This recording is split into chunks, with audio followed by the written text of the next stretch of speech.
My name is Dr David Nicholl. I'm a consultant neurologist in Birmingham. I turned whistleblower over No Deal plans in March because I realised they were dangerous. At the beginning of the year, the Department of Health approached various royal colleges, and I was one of those experts that advised on the No Deal planning. And I became seriously quite scared about them when I was actually seeing patients in clinic and not being able to explain to them that certain drugs that they were on, there were problems with stockpiling. At the time, Matt Hancock said this was scaremongering, and yet we now know that Operation Yellowhammer has proved this was absolutely 100% correct. This was not Operation Fear, it was Operation Truth. The lies we have been told. When the Sunday Times talked about Operation Yellowhammer last week, Michael Gove said that this was the worst case scenario. That is false. The reason it is false is the reason I'm here today.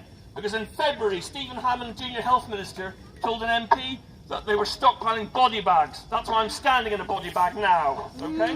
That is the worst case scenario. And we're very worried about this because I think the issue is these sort of things aren't being discussed. We don't know. No Deal inevitably will cause patient harm. I spent my life trying to avoid patient harm. And so the fact of the matter is, we should be trying to avoid a No Deal Brexit because patients will die, okay?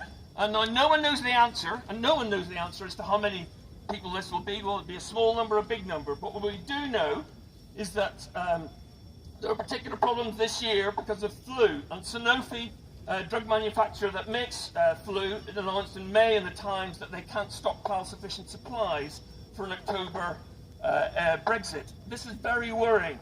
So my question to all those politicians who said they'd never prorogue Parliament is how many body bags are we going to need?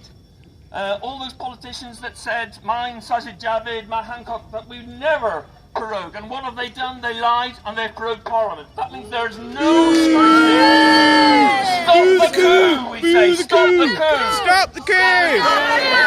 Stop the coup. Stop the coup. Stop the coup. Stop the coup.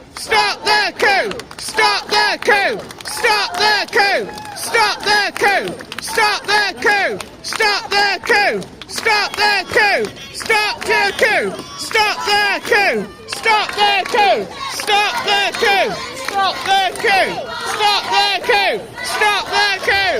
Stop the coup!